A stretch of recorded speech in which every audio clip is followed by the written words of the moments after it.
اللہ کے نبی سیدنا شعیب علیہ السلام کا ذکر خیر ہم سنتے سناتے آ رہے ہیں۔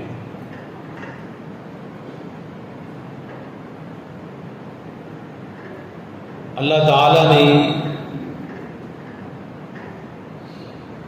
شعیب علیہ السلام کو جس قوم کی طرف بھیجا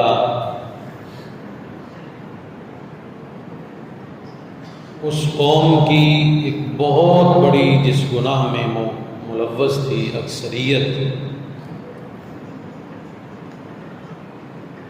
وہ ہے ناپ تول میں کمی کرنا۔ شعیب علیہ السلام نے اپنی قوم کو دعوت دی، جس کا ذکر ہم قرآن پاک کی آیات سے پچھلے خطبات میں سن چکے ہیں۔ اللہ تعالیٰ سے ڈرایا، اللہ کے عذاب سے ڈرایا، اور اللہ کے نبی شعیب علیہ السلام نے قوم کو استغفار کی طرف توجہ دلائی کہ تم من حیث القوم جس گناہ میں ملوث ہو چکے ہو اس پر تمہیں استغفار کرنا چاہیے، اللہ سے توبہ کرنی چاہیے، اللہ سے معافی مانگنی چاہیے۔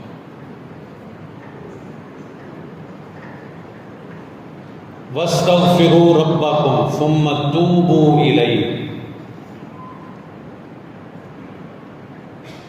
تم سب کے سب اپنے رب سے استغفار کرو اور اس سے توبہ کرو، ایسے گناہوں سے معافی مانگو۔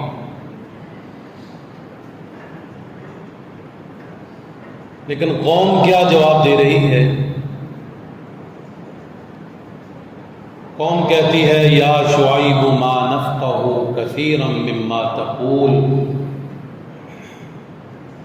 وَإِنَّا لَنَرَاكَ فِينَا ضَعِيفًا وَلَوْلَا رَهْطُكَ لَرَجَمْنَاكَ وَمَا أَنْتَ عَلَيْنَا بِعَزِيزٍ۔ کہنے لگے کہ تجھے ہم سے کیا سروکار ہے، ہم اپنی مرضی سے کسی کو کم تول کر دیں، پورا دیں، زیادہ دیں، یہ ہماری مرضی ہے، تو کون ہوتا ہے ہمیں روکنے والا؟ یعنی شعیب علیہ السلام اپنی قوم کو دعوت دے رہے ہیں اور قوم بجائے اس کے دعوت کو قبول کر لے، الٹا شعیب علیہ السلام کو کہتے ہیں کہ تو ہوتا کون ہے جو ہمیں اس کام سے روکے، اور یاد رکھ تجھے ہم نے کب سے مار مار کے سنسار کر دینا تھا، صرف تیری قوم کی وجہ سے ہم رکے ہوئے ہیں، تیری قوم کا منہ ہمیں مار جاتا ہے، اس وجہ سے ہم تیرے اوپر ہاتھ نہیں اٹھاتے۔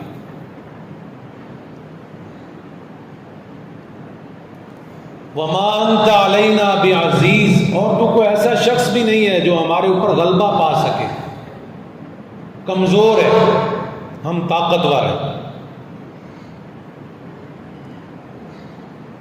یہ طاقت کا گھمنڈ انسان کو مار جاتا ہے، کبھی مال و دولت کی طاقت، کبھی اولاد کی طاقت، کبھی انسان کی خود جسمانی طور پر طاقت، یعنی جب یہ غرور کی شکل اختیار کرتی ہے تو پھر یہ ہر قسم کی حد کو کراس کر جاتی ہے، پھر اللہ تعالیٰ کا عذاب آتا ہے اور پکڑ آتی ہے۔ یہی طاقت اور قوت، اس کا گھمنڈ اور اس کا غرور فرعون کو تھا، حمان اور شداد کو تھا، اور نبی صلی اللہ علیہ وسلم کے دور میں آ جائیں تو ابو جہل کو تھا، یا عتبہ شیبہ، جتنے بھی۔ تو اللہ تعالیٰ نے تمام جو اپنے آپ کو طاقتور کہلواتے تھے سب کے گھمنڈ اور سب کے غرور توڑے۔ کسی کو غوطے دے کر مارا، وہ مرتا ہوا کہہ رہا ہے آمنت برب موسیٰ و ہارون، لیکن اللہ فرماتے ہیں اب پانی گزر چکا ہے۔ جس طرح حدیث میں بھی آتا ہے کہ جب انسان کو فرشتے نظر آنا شروع ہو جائیں تو اس وقت انسان کی توبہ قبول نہیں ہوتی، اس سے پہلے پہلے اللہ نے کتنا وقت دیا۔ کسی کو اللہ تعالیٰ نے جس کے خزانے کی چابیاں ایک بہت بڑا اونٹوں کا جتھا اور قافلہ لے کر کے چلتا تھا، اس کی چابیوں کو اٹھائے پھرتا تھا، اس کو اللہ تعالیٰ نے زمین میں دنسا کر عذاب دیا۔ اور ابو جہل جس کو اتنا گھمنڈ تھا اور بڑے بڑے جو کافر تھے، ان کو اللہ تعالیٰ نے جب مسلمانوں کے ساتھ جنگ ہوئی، پہلی جنگ میں ہی ان کو نشان عبرت بنایا اور چھوٹے چھوٹے بچوں نے اسے قتل کیا۔ تو یعنی انسان جب غرور میں آتا ہے، طاقت کا غرور، گھمنڈ، تو پھر یہ انسان کو برباد کر دیتا ہے۔ اس قوم نے بھی ایسا ہی کیا، کہنے لگے ہم نے تو تجھے کب سے موت کے منہ میں اتار دینا تھا، صرف تیری برادری کا منہ ہمیں مار جاتا ہے، صرف تیرا قبیلہ ہمیں وہ دیکھنا پڑتا ہے، اس کی وجہ سے ہم تیرے اوپر ہاتھ نہیں اٹھاتے۔ جناب شعیب علیہ السلام جواب کیا دیتے ہیں؟ قال یا قوم ارہتی اعز علیکم من اللہ واتخذتموہ وراءکم ظہریہ ان ربی بما تعملون محیط۔ میری قوم سے ڈرتے ہو، اللہ سے نہیں ڈرتے؟ یعنی میری قوم کے منہ دکھانے کا ڈر تمہیں ہے، اللہ کے سامنے منہ دکھانے کا کوئی ڈر نہیں ہے، اس سے بے خوف ہو چکے ہو۔ جو رب گھیرنے والا عذاب تمہارے اوپر لے کر آئے گا اگر تم نے میری بات نہ مانی، اس اللہ سے ڈرنے والے بنو، میری قوم کا لحاظ نہ کرو۔ میں تو تمہیں کوئی دوسری دعوت نہیں دیتا، صرف تمہیں برائی سے روکتا ہوں۔ تمہیں بھی پتا ہے کہ یہ برا کام ہے، اس کے باوجود تم کر رہے ہو، اور تمہیں اس برائی سے میں منع کرتا ہوں۔ اور اللہ کے نبی شعیب علیہ السلام نے بذات خود اپنے آپ کو نمونے کے طور پر پیش کیا کہ دیکھو میں تمہارے اندر موجود ہوں، میں بھی کاروبار کرتا ہوں، میں بھی تجارت کرتا ہوں، میں کسی کو کم تول کر نہیں دیتا، میں بھی تو کھا رہا ہوں، اللہ کی نعمتیں میرے پاس بھی تو ہیں، اللہ کا دیا ہوا رزق میرے پاس بھی تو ہے، تم کیوں پریشان ہوتے ہو؟ اور میں تمہیں اسی چیز کی دعوت دیتا ہوں جس پر میں خود عمل کرتا ہوں، یعنی پورا تولتا ہوں۔ پیارے پیغمبر صلی اللہ علیہ وسلم نے کیا فرمایا؟ فرمایا کہ جب دو ایک دوسرے کے ساتھ سودا کرنے والے، بیچنے والا لینے والا موجود ہوں تو ان کو اس وقت تک سودا ختم کرنے کا اختیار ہے جب تک دونوں کی مجلس الگ نہ ہو جائے۔ دو شخص کھڑے ہیں، کسی چیز کا سودا ہو رہا ہے، ایک بیچنے والا ایک لینے والا، سودا ہو چکا ہے، اس کے بعد باتیں ہو رہی ہیں کسی اور موضوع پر، چلتے چلاتے جس نے لیا ہے اس کے ذہن میں آیا کہ یار یہ تو سودا میں نے مہنگا لے لیا، یا اسے یاد آیا کہ اب تو مارکیٹ میں اس کا ریٹ ہی نہیں ہے، یا اسے یہ خیال آیا کہ یہ چیز میں لے لوں گا کہ مجھ سے تو یہ بکے گی نہیں، کوئی بھی صورت ہو سکتی۔ نبی صلی اللہ علیہ وسلم نے فرمایا جب تک وہ اکٹھے کھڑے ہیں اس کو اختیار ہے کہ اپنے سودے کو فسخ کر دے، ختم کر دے۔ اور اگر بیچنے والے کو خیال آیا کہ یار میری چیز مہنگی ہے، یہ تو مارکیٹ میں ملتی نہیں ہے، اس کا تو ریٹ زیادہ ہے، میں نے بہت تھوڑی قیمت میں بیچ دی ہے، تو فرمایا کہ اس کو بھی اس وقت تک اختیار ہے جب تک وہ دونوں الگ الگ نہیں ہو جاتے، دونوں کو اختیار ہے وہ بیع کو، سودے کو ختم کر سکتے۔ اور ساتھ کیا فرمایا؟ فرمایا کہ جب تجارت کرنے والے سچائی کی تجارت کرتے ہیں اور اس میں جو عیب ہے اس کو واضح کر دیتے ہیں بیچنے والا یا لینے والا، تو فرمایا ایسے سودے میں، ایسے کاروبار میں اللہ تعالیٰ برکت نازل کر دیتے ہیں۔ اور ساتھ دوسرے نمبر پر کیا فرمایا کہ جس سودے میں، جس خرید و فروخت میں، جس کاروبار میں جھوٹ ہو، جھوٹ سے کام لیا جائے، اور جو اس چیز میں عیب ہے، نقص ہے، اسے واضح نہ کیا جائے، تو فرمایا ایسے کاروبار سے اللہ تعالیٰ برکت کو اٹھا لیتے، برکت ختم ہو جاتی۔ اس طرح پیچھے بھی ہم پڑھ کے آئے، پیارے پیغمبر صلی اللہ علیہ وسلم مدینہ کے بازار میں جا رہے ہیں، چلتے چلتے آپ نے دیکھا ایک آدمی نے غلہ، اوپر سوکھا غلہ لگایا ہوا ہے، اندر نیچے اس کے تار چیز ہے۔ وہ نبی صلی اللہ علیہ وسلم نے ہاتھ مار کر اسے دکھایا کہ یہ دیکھ تو کیا کر رہا ہے، اوپر کچھ اور ہے، نیچے کچھ اور ہے۔ تو میں اگر تو نے ایسے بیچنا ہی ہے تو جو تر غلہ ہے اس کو علیحدہ رکھ، اس کا ریٹ علیحدہ رکھ، اور جو خشک غلہ ہے اس کو علیحدہ رکھ اور علیحدہ بیچ، اور اس کا ریٹ بھی علیحدہ رکھ۔ اس کی اجازت نبی صلی اللہ علیہ وسلم نے فرمائی۔ تو یعنی انسان اگر سچائی کے ساتھ کاروبار کرتا ہے، سچا سودا اور صحیح معنوں میں تجارت کرتا ہے، تو اللہ تعالیٰ اس کی تجارت میں، اس کے کاروبار میں برکت رکھ دیتا ہے۔ اگر اس کے دل میں بے ایمانی ہو، کھوٹ ہو، دو نمبری ہو، دھوکہ ہو، تو پھر اس کے کاروبار سے، اس کی تجارت سے اللہ تعالیٰ برکت کو اٹھا لیتا ہے۔ تو اللہ کے نبی شعیب علیہ السلام نے بھی قوم کے سامنے اپنے آپ کو نمونے کے طور پر پیش کیا کہ دیکھو جس چیز کی میں تمہیں دعوت دے رہا ہوں، میں خود بھی وہ عمل کرتا ہوں۔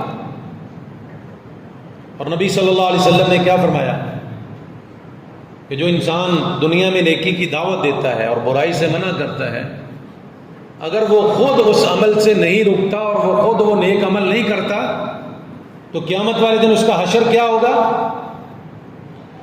امام الانبیاء جناب محمد الرسول اللہ صلی اللہ علیہ وسلم نے فرمایا قیامت والا دن ہوگا، اللہ رب العالمین جہنمیوں کو جہنم میں بھیجے گا۔ کچھ جہنمی ایسے ہوں گے جن کی آگ کی وجہ سے، جلنے کی وجہ سے انتڑیاں باہر آ جائیں گی، اور وہ اپنی انتڑیوں کے گرد گھوم رہے ہوں گے جیسے گدھا چکی کے گرد گھومتا ہے۔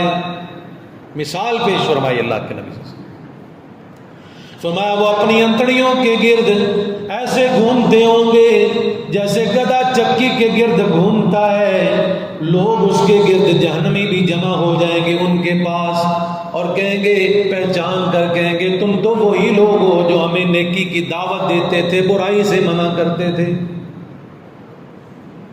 پہچان لیں گے ان لوگوں کو، کہیں گے یار تم تو وہی لوگ تھے جو دنیا میں ہمیں دعوت دیتے تھے، نیکی کی دعوت دیتے تھے، برائی سے منع کرتے تھے، آج تمہیں اتنا بڑا عذاب کیوں؟ وہ کہیں گے یار ہم تمہیں تو نیکی کی دعوت دیتے تھے لیکن خود نیک عمل نہیں کرتے تھے، ہم تمہیں تو برائی سے منع کرتے تھے لیکن خود وہی برے کام کرتے تھے۔ آج اسی کے نتیجے میں اللہ تعالیٰ نے ہمیں اس عذاب کے ساتھ دوچار کیا ہے۔ دین کی دعوت دینے والے بھی بنو، اپنے آپ کو بھی دیندار بناؤ، پھر اللہ تعالیٰ کی جنتوں کے مستحق بنو گے۔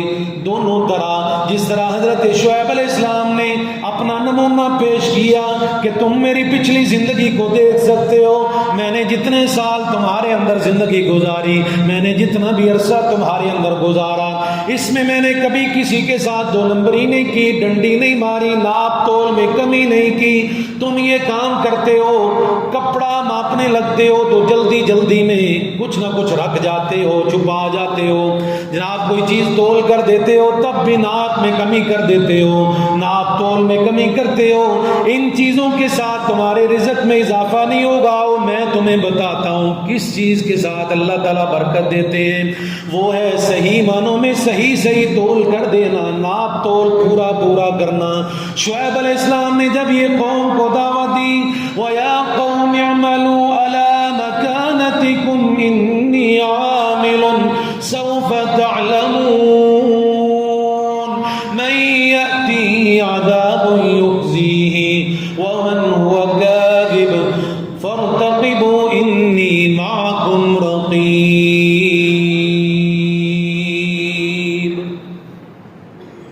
وَيَا قَوْمِ اعْمَلُوا عَلَىٰ مَكَانَتِكُمْ إِنِّي عَامِلٌ سَوْفَ تَعْلَمُونَ۔ اے قوم میری طرف دیکھو، میں بھی تو کاروبار کرتا ہوں، میں بھی تمہارے جیسے تجارتی اور کاروباری کام کرتا ہوں، لیکن میں نے کبھی ڈنڈی نہیں ماری۔ اب تمہارا عمل تمہارے ساتھ، قوم کیا کہتی ہے؟ تمہارا عمل تمہارے ساتھ، ہمارا عمل ہمارے ساتھ۔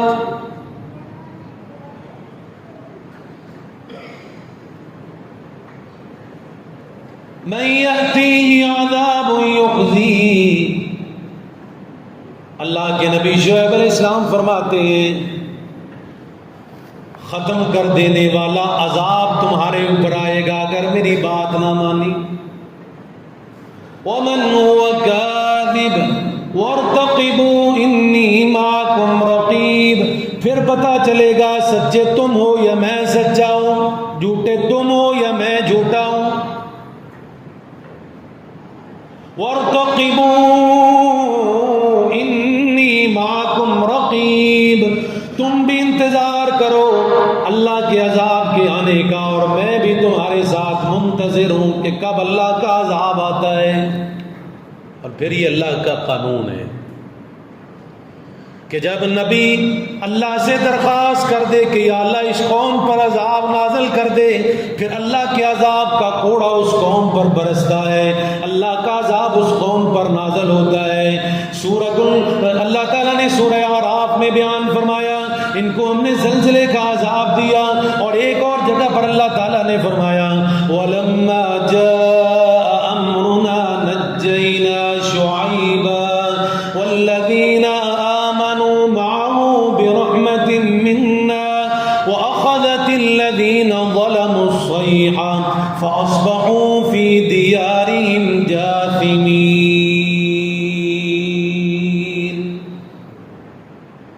اللہ کریم نے فرمایا جب ہمارا حکم آیا، یعنی جب ہمارا عذاب ان پر آیا، نجینا شعیبا، ہم نے شعیب علیہ السلام کو اس عذاب سے نجات دی، بچا لیا۔ والذین آمنوا معه برحمت منا، اور صرف شعیب علیہ السلام کو نہیں بلکہ جو بندے جو لوگ شعیب علیہ السلام پر ایمان لے آئے تھے ان کو بھی ہم نے اپنی رحمت کے ساتھ نجات دی۔ اللہ نے یہ نہیں فرمایا شعیب خود بچ گئے، شعیب نے اپنی قوم کو بچا لیا، فرمایا نہیں، نبی کے اختیار میں یہ چیز نہیں کہ خود بچ سکے، خود اپنی قوم کو بچا سکے، یہ اختیار اللہ رب العالمین کے پاس ہے۔ اس لیے رب العالمین نے فرمایا والذین آمنوا معه برحمت منا، میں نے اپنی رحمت کے ساتھ شعیب اور اس پر ایمان لانے والے لوگوں کو عذاب سے بچا لیا۔ عقیدہ دیا ہے اللہ تعالیٰ نے کہ نبی اپنے آپ اس کے پاس کچھ اختیار نہیں ہے، جو اختیار دیا ہوا ہے وہ اللہ کا ہے، اللہ کی مرضی کا ہے، جب چاہے اللہ اختیار دے دے اور جب چاہے چھین۔ کلی طور پر اختیار اللہ رب العالمین کے پاس ہے، موت و حیات کی چابیاں اللہ رب العالمین کے پاس ہیں۔ انسان کے پیدا ہونے سے پہلے اس کی موت کا وقت لکھ دیا جاتا ہے، اس نے کتنے سال زندگی گزارنی ہے، کتنے سانس لینے ہیں، کتنی آ کر لقمے کھانے ہیں، ایک ایک چیز تیرے میرے پیدا ہونے سے پہلے اللہ تعالیٰ نے لکھ دی ہے۔ لیکن ہمارا حال پتہ کیا ہے؟ جو رزق اللہ تعالیٰ نے ہمارے مقدر میں لکھ دیا ہے اس کے لیے ہماری بڑی بھاگ دوڑ ہے، اس کے پیچھے ہم بڑا بھاگتے ہیں، اور جس معاملے میں اللہ نے ہمیں آزاد چھوڑا ہے کہ تم نے عمل کرنا ہے، عمل کے بلبوتے پر تمہیں جنت یا جہنم کا فیصلہ کیا جائے گا، اس کے بارے میں کوئی فکر نہیں۔ موت کا فیصلہ بھی اللہ تعالیٰ نے پہلے لکھ دیا۔ اللہ نے اس آیت میں فرمایا وَأَخَذَتِ الَّذِينَ ظَلَمُوا الصَّيْحَةُ، پھر ہم نے پکڑ لیا ان کو چیخ کے ساتھ، عذاب آیا ان کے ساتھ، ان کے اوپر چیخ کا۔ یہ پہلا عذاب جو میں ذکر کروں۔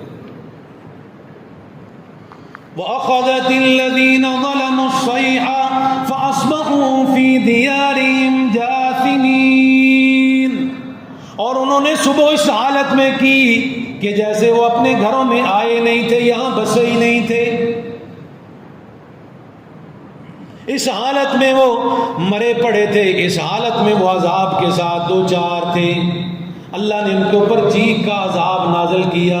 جاسمین کا لفظ استعمال فرمایا۔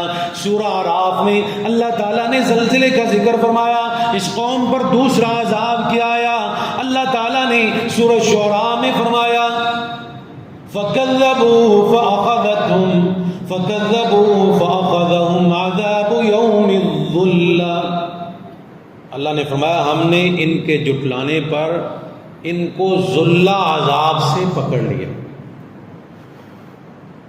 ذلہ عذاب سے پکڑ لیا۔ ذلہ عذاب کیا ہے؟ بادلوں کا سائبان ان کے اوپر آ گیا اور اللہ تعالیٰ نے بادلوں سے انگارے، آگ کے انگارے ان کے اوپر نازل فرمائے۔ جو بادل ہمارے لیے پانی برساتا ہے، بارش برساتا ہے، اگر اللہ چاہے تو اس سے آگ بھی نکال سکتا ہے اور دنیا پر بھیج سکتا ہے، اس کی اختیار میں۔ کیونکہ اللہ نے پتھر نازل کیے یا نہیں کیے؟ اللہ نے پچھلی قوموں پر جو عذاب ہم پڑھ بھی چکے ہیں ان کے اوپر نام لکھ لکھ کر کے یہ کس کو لگنا ہے، اللہ نے آسمان سے پتھر نازل فرمائے۔ اس لیے نبی صلی اللہ علیہ وسلم جب آندھی آتی، بارش آتی تو پریشان ہوتے تھے اور یہ فرماتے تھے کہ پہلی قوموں پر عذاب انہی چیزوں کے آیا کرتے تھے۔ ہم تو آج انجوائے کرتے ہیں نا، بارش انجوائے ہو رہی ہے، ٹھنڈی ہوا انجوائے ہو رہی ہے، آندھی انجوائے ہو رہی ہے، لیکن اللہ کے نبی صلی اللہ علیہ وسلم کی حالت کیا ہوتی تھی؟ کبھی اندر جاتے کبھی باہر آتے، کبھی اندر جاتے کبھی باہر آتے، اور بار بار فرماتے کہ انہی چیزوں سے اللہ تعالیٰ نے پہلی قوموں کو ہلاک کیا۔ اللہ تعالیٰ نے فرمایا اِنَّهُ كَانَ عَذَابَ يَوْمٍ عَظِيمٍ، یہ اللہ کی طرف سے بہت بڑا عذاب تھا، یعنی ان لوگوں کے لیے اس وقت یہ بہت بڑا عذاب بنا کر اللہ نے یہ چیز نازل فرمائی۔ اور اسی طرح اللہ تعالیٰ نے دوسری جگہ فرمایا وَإِلَى مَدْيَنَ أَخَاهُمْ شُعَيْبًا فَقَالَ يَا قَوْمِ اعْبُدُوا اللَّهَ وَارْجُوا الْيَوْمَ الْآخِرَ وَلَا تَعْثَوْا فِي الْأَرْضِ مُفْسِدِينَ فَكَذَّبُوهُ فَأَخَذَتْهُمُ الرَّجْفَةُ، اللہ فرماتے ہیں ہم نے ان کو رجفہ عذاب سے پکڑ لیا۔ رجف کیا ہوتا ہے؟ زلزلہ، زلزلے کا عذاب بھی ان کو دیا۔ اب یہ کتنے عذاب ذکر ہوئے؟ 3۔ پہلا عذاب چیخ کا عذاب، دوسرا زلزلے کا عذاب، اور تیسرا بادلوں کے سائبان کا عذاب، اور آسمان سے اللہ تعالیٰ نے بادلوں سے آگ برسائی، آگ کے شعلے ان کے اوپر برسائے۔ اور بعض مفسرین نے لکھا ہے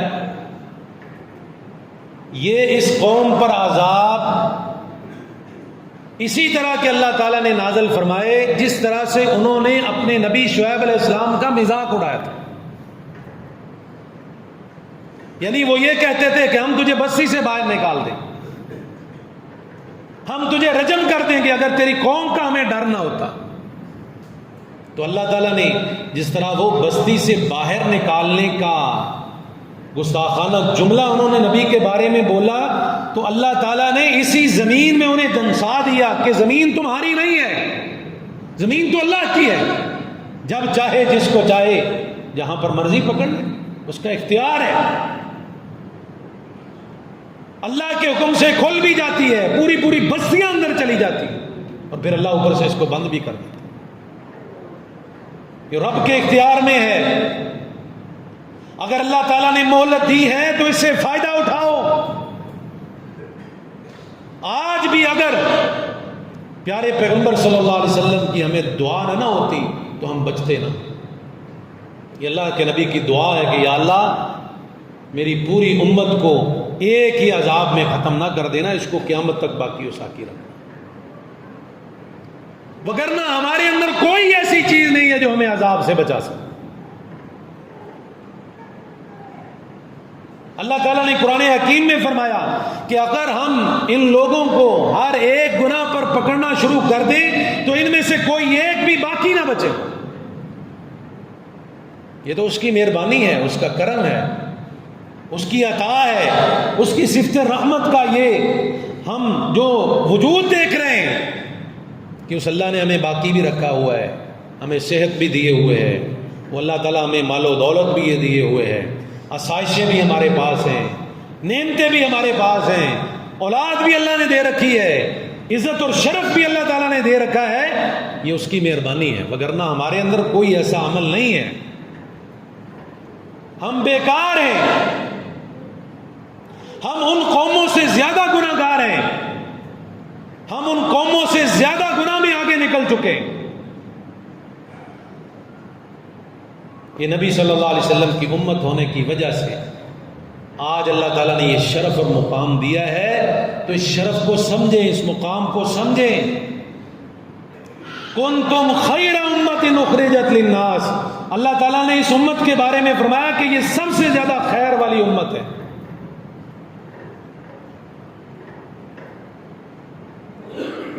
اور نبی صلی اللہ علیہ وسلم نے فرمایا کہ اس وقت تک قیامت برپا نہیں ہوگی جب تک ایک بھی بندہ اس دنیا میں اللہ اللہ کرنے والا باقی ہو. آج اتنے بڑے جھٹکے ہمیں لگتے ہیں، ہماری آنکھوں کے سامنے لوگ سیلاب کے عذاب سے دوچار ہو کر لاشیں بھی نہیں مل رہی، لیکن کیا ہم ٹس سے مس ہوتے ہیں؟ ہم میں سے اگر کوئی حرام کاروبار کرتا ہے، 2 نمبری کرتا ہے، دھوکہ کرتا ہے، فراڈ کرتا ہے، اور ہر ایک کو اپنا اپنا پتہ ہے، بتانے کی ضرورت ہی نہیں ہے. دودھ کے ساتھ دھلا ہوا کوئی بھی نہیں ہے. اپنے اندر جھانکیں.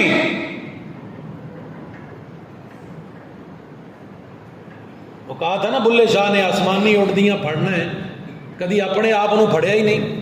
کبھی ادھر سے پکڑ کے دیکھو نا، اپنے ضمیر کو جھنجھوڑ کر دیکھو کہ ہم کیا کرتے ہیں. کیا وہ لوگ وہ انوکھی مخلوق تھی جن پر سیلاب سے عذاب آ چکا؟ ہم کو اللہ کے چہتے ہیں جو ہمارے اوپر نہیں آ سکتے. اللہ کی پکڑ سے بچنا چاہیے، اور پکڑ کو دیکھ کر انسان کو عبرت حاصل کرنی چاہیے. یہ سیلاب، یہ زلزلے، یہ طوفانی بارشیں یہ ہمیں جھنجھوڑتی ہے کہ سنبھل جاؤ سنبھل جاؤ، وگرنہ اللہ تعالیٰ کا عذاب اس کے اندر تم بھی دوچار ہو جاؤ گے. اللہ تعالیٰ نے فرمایا کہ ہم نے اس قوم پر رجفہ کا عذاب، زلزلے کا عذاب بھی بھیجا. اور بعض مفسرین نے ان تینوں عذابوں کی تشریح اس طرح سے فرمائی ہے کہ یہ قوم، اس کے اوپر اللہ تعالیٰ نے ہوا کے بند ہونے کا عذاب بھیجا. ہوا بالکل بند ہو گئی. اب ہوا بند ہو جائے تو کیا حالت ہوتی ہے؟ جاندار ختم ہو جاتے ہیں. انسان، جاندار، جتنی چیزیں وہ ختم ہونا شروع ہو جاتی ہیں. تو اللہ تعالیٰ نے ان کے اوپر ہوا کے بند ہونے کا عذاب دیا. جب یہ قوم مرنے لگی، اپنی بستی سے نکل پڑی، کہنے لگے یہاں تو ہوا بند ہے، کسی اور علاقے میں جاتے ہیں. باہر نکلے، اوپر سے دھوپ ہے سخت، ہوا بھی بند ہے. اچانک سے ایک سائبان اور ایک بادلوں کا ٹکڑا ان کے اوپر آتا ہے. قوم دوڑ کر اس سائبان کے نیچے جاتی ہے کہ یہاں جو ہے نا وہ سایہ مل جائے گا، چھاؤں. اس کے نیچے پہنچتی ہے تو اللہ تعالیٰ زمین کو حکم دیتا ہے، زمین جھٹکا دیتی ہے، ہلنا شروع کر دیتی ہے، زلزلہ برپا ہو جاتا ہے. یہ اللہ تعالیٰ کے حکم کے ساتھ کھڑی ہوئی ہے، اللہ کے حکم کے ساتھ کھڑی ہوئی. وگرنہ پانی پر اتنی گول زمین کو اس انداز سے کھڑا کرنا یہ کسی کاریگر کا کام نہیں ہے، یہ اللہ کی کاریگری ہے. یہاں تو ایک فٹ بال لے آئیں اور پانی میں اس کو رکھ دیں، کسی جمناسٹک کے ماہر کو بھی اس کے اوپر کھڑا کر دیں تو نہیں کھڑا ہو سکے. اگر ہو بھی جائے تو ان کو ذرا ایک بچہ چوک کو چھڑ تو پتہ چلے کہ میں کھڑا ہو جائے. اللہ نے اتنی بڑی زمین فٹ بال کے اوپر کھڑی کی ہے، وہ اس کو ٹھہرائے ہوئے ہیں.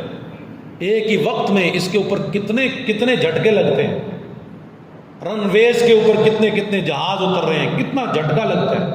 لیکن مجال ہے کبھی زمین ہلی ہو، زلزلہ آیا، اٹھ بھی رہے ہیں اتر بھی رہے ہیں. اس کے علاوہ کتنی کتنی مخلوق اس زمین پر چل بھی رہی ہے، لیکن اللہ کے حکم کے بغیر یہ کبھی نہیں ہلتی.